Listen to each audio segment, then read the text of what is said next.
Guys, एक graphic designer के लिए हर दिन क्रिएटिव आइडिया सोचना काफ़ी चैलेंजिंग होता है, क्योंकि हर दिन हमें मल्टीपल डिज़ाइंस बनाने होते हैं और उनके लिए क्रिएटिव आइडिया सोचने में काफ़ी टाइम लगता है और प्रॉब्लम भी आती है। एंड डिज़ाइन बनने के बाद भी इतना अच्छा नहीं दिखता, क्योंकि इसमें क्रिएटिविटी नहीं होती। बट आज की वीडियो में इसका भी सोल्यूशन आपको मिलने वाला है, क्योंकि आज की वीडियो में हम देखने वाले हैं कि सिर्फ कंटेंट को, यानी कि जो टेक्स्ट हम अपने डिज़ाइन में यूज़ करते हैं, उसको यूज़ करके आप किस तरीके से क्रिएटिव आइडिया सोच सकते हो और उसको ध्यान में रख के आप क्रिएटिव डिज़ाइन बना सकते हो। एंड आज आपको ये भी दिख जाएगा कि एक टेक्स्ट की, एक कंटेंट की हमारे डिज़ाइंस में क्या इंपॉर्टेंस होती है। तो आइए स्टार्ट करते हैं।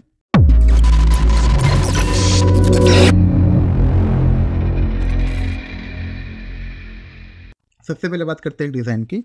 देखो, कोई भी डिज़ाइन आप बनाते हो, चाहे वो पोस्टर हो, फ्लायर हो, बैनर हो, सोशल मीडिया पोस्ट हो, या फिर जो भी डिज़ाइन आप देखोगे, उसके अंदर आप ध्यान से देखना, दो चीज़ें ज़रूर हाईलाइट होंगी। या तो वो डिज़ाइन किसी इमेज के ऊपर बना होगा, या फिर वो डिज़ाइन किसी कंटेंट के ऊपर बना होगा।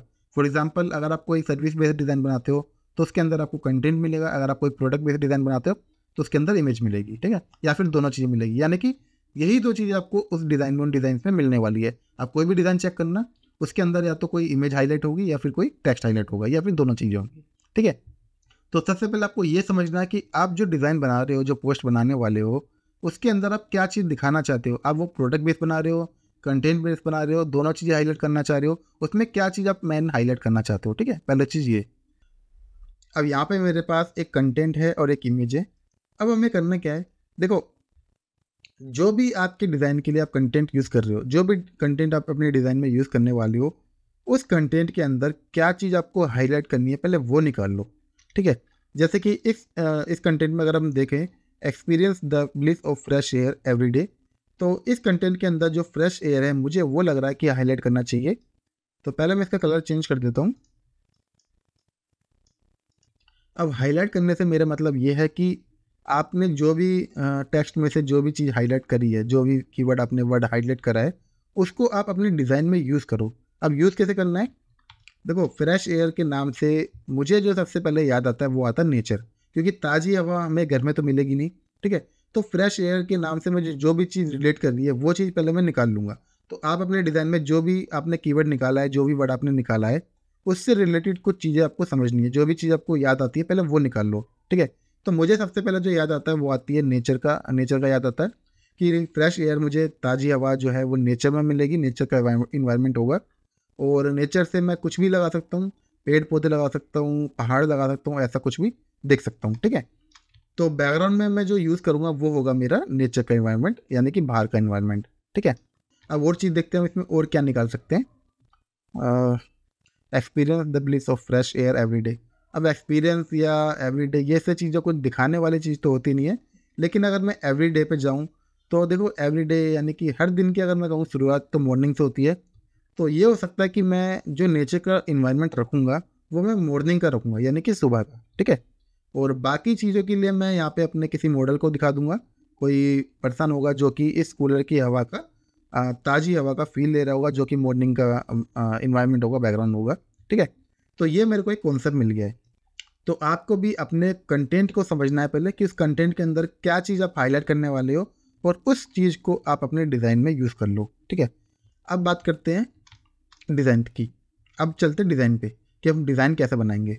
तो देखो, सबसे पहले मुझे यहाँ पे बैकग्राउंड लेके आना, जो कि नेचर का बैकग्राउंड होगा, इन्वायरमेंट होगा बाहर का, ठीक है। अब इमेज के लिए करना क्या है, एआई का ज़माना आ चुका है, तो आपको इमेजेस भी एआई बेस यूज़ करनी है, ठीक है। ऐसा नहीं कि आप नॉर्मल गूगल इमेज यूज़ करोगे, तो देखो वो हर कोई यूज़ करता है और काफ़ी पुरानी हो चुकी है, कई लोगों ने यूज़ की होगी। लेकिन अगर आप एआई इमेज जनरेट करते हो तो वो कुछ नया ही आपको मिलेगा, ठीक है। और उस इमेज को आप अपने डिज़ाइन में यूज़ करोगे तो नेक्स्ट लेवल डिज़ाइन बनेगा। तो यहाँ पे मेरे पास कुछ एक इमेज है जो मैंने एआई बेस, इनफैक्ट मेरे पास यहाँ पे पूरा का पूरा एलिमेंट, जो भी चीज़ मुझे अपने डिज़ाइन में यूज़ करने हैं, जो भी मुझे अपने डिज़ाइन में यूज़ करना है, वो सब मैंने पहले से ही निकाल रखा था। ये डिज़ाइन में पहले ही बना रखा है, लेकिन मैंने बनाया किस तरीके से वो आपको दिखा रहा हूँ। तो इस इमेज को मैं यहाँ पे यूज़ करने वाला हूँ। तो पहले तो मैं इन दोनों को हाईड कर देता हूँ। इसको मैं बड़ा कर देता हूँ। तो ये इमेज है जो मुझे लग रहा है कि मैं इस डिज़ाइन के लिए सही है, मुझे इसको यूज़ करना है। तो अब मुझे ये देखना है कि इसमें कहाँ पे मुझे क्या चीज़ प्लेस करनी है। तो कूलर मैं यहाँ पे दिखा सकता हूँ, और यहाँ पे मैं अपने किसी पर्सन को दिखा सकता हूँ, किसी मॉडल को। तो इसको मैं थोड़ा सा और इधर ले आता हूँ। और ये जो भी डिज़ाइन हम बना रहे हैं कंटेंट से ही बना रहे हैं, इसके अलावा हम और कुछ नहीं यूज़ कर रहे। ठीक है, उसके बाद मैं इस इमेज को पीछे ले आता हूँ और अब मैं इस टेक्स्ट को भी निकाल लेता हूँ। टेक्स्ट को हम बाद में यूज़ करेंगे, पहले मैं कूलर को ले आता हूँ। अब मुझे ये देखना है कि इसको कहाँ प्लेस करूँगा, तो प्लेस मैं यहाँ पे रख देता हूँ, यहाँ सही लग रहा है। इसको थोड़ा सा छोटा कर लेते हैं और उसके बाद मुझे यहाँ पे एक मॉडल भी लेके आनी है, तो वो मुझे ये वाली सही लग रही थी, जो कि काफ़ी इसको फ्रेश फील कर रही है। अब अगर आप देखोगे तो ना ऐसा लग रहा है कि ये जो इमेज है, ये जो प्रोडक्ट की इमेज है, ये इस लड़की के बाहर आगे से आ रही है। ठीक है, यानी कि हवा जो आ रही है इसके आगे आ रही है। मुझे ऐसा डिज़ाइन करना है, ऐसा करना है कि ये इसके ऐसा लगे कि इसके ऊपर आ रही है, इसके पीछे से आ रही है। ठीक है, अब क्या करना है, पहले मैं इसको हाइड कर देता हूँ। देखो कॉन्सेप्ट आपको मिल गया है कि आपको क्या डिज़ाइन करना है, किस तरीके से डिज़ाइन करना है, ये थोड़ा सा आपको देखना पड़ेगा। इस इमेज को भी मैं हाइड कर देता हूँ और अब मुझे क्या करना है, यहाँ से मैं इसको सिलेक्ट करूँगा, इस एरिया को रैंडमली सिलेक्ट कर रहा हूँ। थोड़ा सा फिर से करते हैं।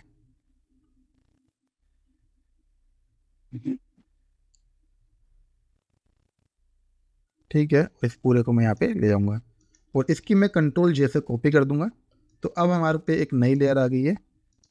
ठीक है, अब क्या करना है, कूलर को मैं वापस अनएड कर दूँगा और इसको मैं इस लेयर के पीछे ले जाऊँगा। अब अगर मैं इस लड़की को मैं दिखाऊँ तो अब ऐसा लग रहा है कि हाँ ये इसके पीछे से हवा आ रही है। ठीक है, तो डिज़ाइन हमारा कुछ इस तरीके से बन रहा है। ठीक है, अब और भी चीज़ हम इसमें ऐड कर देते हैं, बट उससे पहले हमें एक और काम करना है कि देखो यहाँ पे आप देखोगे तो इसके जो एजेस है काफ़ी शार्प है, तो पहले मैं इसको ठीक कर दूँ। तो मैं इस जो हमने लेयर को जो हमने डुप्लीकेट किया था उसको सिलेक्ट करूँगा और उसके बाद मैं लासो टूल लूँगा और यहाँ से मैं इस पर जनरेटिव फिल मारूँगा। तो मैं इसको जैसा मुझे सिलेक्ट कर देता हूँ और जनरेट कर देंगे। ये थोड़ा सा ठीक लग रहा है तो इसको मैं रहने देता हूँ। ठीक है, तो अब हमारा डिज़ाइन थोड़ा सा कंप्लीट हो गया है। उसके बाद मैं और भी चीज़ें इसमें ऐड कर देता हूँ, जैसे कि ये एक हवा का विंड का थोड़ा सा पीएनजी टाइप है, तो इसका मैं ब्लेंडिंग मोड कर दूंगा चेंज स्क्रीन और इसको मैं बड़ा कर दूंगा। ठीक है, तो अब थोड़ा सा हमारा डिज़ाइन बनने लगा है। और भी चीज़ें हम इसमें हाईलाइट कर देते हैं। तो मैं यहाँ पे क्लाउड ले आऊँगा और इनको भी मैं यहाँ पे यूज़ कर लूँगा। इसे कॉपी करेंगे और इसको यहाँ पे यूज़ कर लेंगे हम, एंड एक और कॉपी कर लेंगे, इसको मैं छोटा करके यहाँ यूज़ कर लेता हूँ। ठीक है, तो ये भी हमारा सेट हो गया है। ठीक है, उसके बाद कुछ और चीज़ें देख लेते हैं। यहाँ पे मैंने बर्ड्स की भी कुछ इमेज निकाली थी जो कि पीएनजी थी, इसको भी मैं यहाँ लगा देता हूँ। ठीक है, तो हमारा डिज़ाइन ऑलमोस्ट कंप्लीट हो गया है, काफ़ी अच्छा लग रहा है देखने में अभी भी। और भी कुछ चीज़ें इसमें हम ऐड कर सकते हैं। मैं फिर से ये जो सिलेक्ट करी थी लेयर मैंने डुप्लीकेट की थी, इसको मैं सिलेक्ट करूँगा और अब मैं यहाँ पे एक और कुछ इस तरीके से डिज़ाइन बना और सिलेक्शन लूँगा और यहाँ पे मैं यूज़ कर लूँगा रिवर। ठीक है, देखते हैं। ठीक है, देखते हैं कौन सी सही लग रही है। ये वाली ज़्यादा ठीक लग रही है, इसको मैं ओके कर देता हूँ। ठीक है, उसके बाद हमें क्या करना है, न्यू लेयर लेनी है और अब हमें थोड़ा सा मैन्युअली काम करना है। यहाँ पे पहले तो मुझे इसकी एक शेडो बनानी है और इसको मैं पीछे ले जाऊँगा और थोड़ा सा इसको मैं ब्लर कर दूँगा, क्वेश्चन ब्लर। और उसके बाद इसका जो ब्लेंडिंग मोड है वो मैं कर दूँगा ओवरले या सॉफ्ट लाइट कर देते हैं और फिर से इसकी कंट्रोल जैसे कॉपी करेंगे और इसकी ओपेसिटी हम कर देंगे कम। ठीक है, ये हो गया। उसके बाद अब ये ऐसा लग रहा है कि यहाँ लाइट यहाँ से आ रही है। कूलर की भी हम कुछ इस तरीके से करेंगे, न्यू लेयर ले लेंगे और यहाँ पे हम इसको कुछ इस तरीके से हाईलाइट कर शेडो ऐड कर देंगे इसमें। थोड़ा सा मैं इसको फिर से ब्लर कर देता हूँ और इसका ब्लेंडिंग मोड भी मैं करके सॉफ्ट लाइट कर दूंगा और हल्के से इसकी ओपेसिटी कम कर दूंगा। ठीक है, तो ये ठीक है। अब हमें क्या करना है, कंट्रोल ऑल्ट शिफ्ट और ई प्रेस करेंगे तो ये सारे लेयर को मर्ज कर देगा आपस में, ठीक है। और अब हमें क्या करना है, फिल्टर पे जाना है, कैमरा राव फिल्टर पे जाना है, एंड उसके बाद आप यहाँ पे जाओगे ना, ये प्रीसेट वाले ऑप्शन पे, यहाँ पे क्लिक करोगे तो यहाँ पे काफ़ी सारे आपको प्रीसेट नज़र आएंगे। और मेरे पास मैंने एक प्रीसेट सिलेक्ट किया था जो कि मुझे काफ़ी अच्छा लगा था, मैं उसको यहाँ पे यूज़ करूँगा, जो कि है विविड। इस पर मैं जैसे क्लिक करूँगा तो इसका जो पूरा डिज़ाइन है वो काफ़ी ब्राइट हो जाएगा और काफ़ी दिखने में अच्छा लगेगा। अब ये डिज़ाइन हमारा काफ़ी अच्छा लग रहा है, ये पहले था और ये अब, ठीक है। तो टेक्स्ट अब आप कहीं भी लिख सकते हो, मुझे यहाँ पे नीचे सही लग रहा है, मैं इसको छोटा कर देता हूँ। अब एक काम और करना है, हमें एक शेप लेनी है, रेक्टेंगल शेप लेंगे, उसको यहाँ पे बना देंगे, ठीक है। इसके ऊपर ले जाएंगे और कलर जो हम सिलेक्ट करेंगे, पहले इसका मैं स्ट्रोक हटा देता हूँ। उसके बाद इसका जो कलर हम सिलेक्ट करेंगे कुछ डार्क सा ही यूज़ करेंगे, ठीक है। और उसके बाद हम मास्क कर देंगे इसको और लीनियर मार्क्स हम इसमें लगा देंगे कुछ इस तरीके से, हल्के से इसकी ओपेसिटी कम कर देंगे। तो फाइनली हमारा डिज़ाइन बन चुका है एंड आप खुद देख सकते हो कितना बढ़िया लग रहा है बनने के बाद। एंड ये पूरा डिज़ाइन का जो आइडिया है वो हमारे को सिर्फ इस कंटेंट की मदद से आया है। तो आप भी सिर्फ कंटेंट की हेल्प से काफ़ी क्रिएटिव आइडिया सोच सकते हो, निकाल सकते हो। आपको सिर्फ कंटेंट को थोड़ा सा समझना है, उसके अंदर क्या चीज़ हाईलाइट करनी है उसको देखना है और फिर उस चीज़ को, उस कीवर्ड को अपने डिज़ाइन में यूज़ कर लो, ठीक है। अगर आपको कंटेंट समझ नहीं आता तो वही तरीका आप इमेज के साथ यूज़ करो। इमेज को देखो कि किस इमेज को हम, इस इमेज से हम क्या चीज़ रिलेट कर रही है, ये इमेज हम कहाँ का यूज़ कर सकते हैं।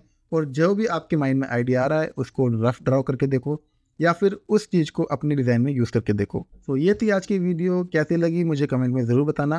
कोई कन्फ्यूजन हो, कोई डाउट हो तो आप मुझसे पूछ सकते हो, और पसंद आई हो तो लाइक सब्सक्राइब शेयर कर देना। तो मिलते हैं नेक्स्ट वीडियो में कुछ और मज़ेदार डिज़ाइन और टिप्स के साथ। तब तक के लिए बी ग्राफिक गो ग्राफिक।